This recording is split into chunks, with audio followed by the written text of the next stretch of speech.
After watching Tyger directly before this, it's easy to say Moon of the Wolf is this kind of episode done right.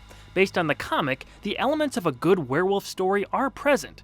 A sympathetic but intimidating villain, a returning mad scientist, some gnarly distinctive music, Batman doing the detective work, and a strong finale made sure this episode hit all the right notes.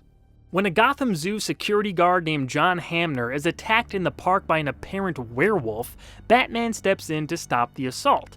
The Dark Knight thinks this is just a man in a mask as the monstrous figure escapes the incident. However, clues about 2 Alaskan timber wolves recently turning up missing at the zoo and the real wolf hairs left on Batman's suit lead the Caped Crusader to start thinking there's a more supernatural explanation at play. Before he can investigate further, he's invited to the home of Gotham star athlete Anthony Romulus to accept a donation for a charity fund. While there, things start to get a bit hairy.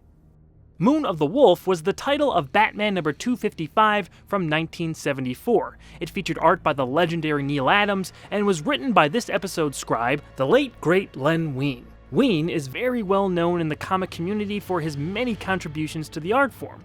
Some of his notable achievements include co-creating Swamp Thing, Lucius Fox, Amanda Waller, Nightcrawler, Colossus, Storm, Wolverine, and many more. He was also the editor for the landmark DC classic, Watchmen. There were very few differences from the comic to this episode, and it's no wonder why. This one translated seamlessly. The more supernatural stuff didn't always fit in best with the show, but when they tried to recreate a specific genre, it usually worked out well. Moon of the Wolf is a great example of that. Tying in the return and final appearance until Justice League Unlimited of Professor Achilles Milo was also a nice touch, since he was set up in Cat Scratch Fever. His backstory with Anthony Romulus is very believable, and made this turn into werewolf territory more than just a gimmick.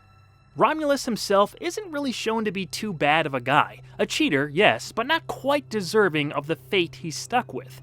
After seeking out and receiving an experimental steroid from Milo, he gains an upper hand against his competition at Gotham's Autumn Games. But after he stops working with the professor, he starts experiencing the first stages of what would later become a much bigger problem. What you're suffering from, my friend, is an early stage of lycanthropy. Werewolfism. What's a little odd about this situation is that Milo says there's no treating the mild form of the disease, but there is a cure for advanced werewolfism. Romulus reluctantly buys this information and takes another dose of the professor's concoction, transforming him completely. From there, Milo holds the antidote over Romulus's head until he does exactly what he says. It's pretty darn gullible, even for a story with a werewolf in it, for a character to voluntarily make his condition worse so it can be cured. But then again, it's not like Romulus had many other options. When the werewolf is on screen, it's quite awesome. He's a more than formidable foe for Batman, and Acom Productions did a good job animating him. The transformation sequences harken back to the early Wolfman movies and add to the character's horrific quality. Frank Welker went uncredited here, but actually provided the wolf sounds for the episode.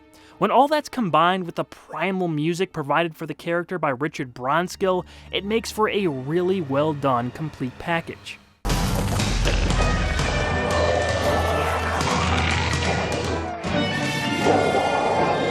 His battles with Batman across the episode feel like our hero is actually in danger, and any villain that can make a more credible opponent for Bruce is always appreciated.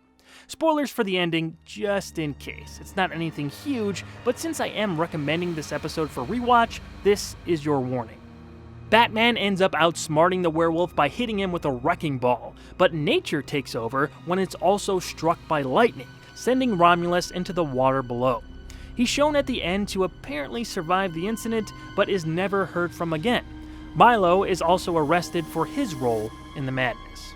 Honestly, I think they could have easily brought this character back for a wrap-up to the story. He's a strong enough antagonist to where another script featuring him could have worked. Maybe it would have showcased a revenge plot against Milo with Batman stuck in the middle, or even a chance at redemption.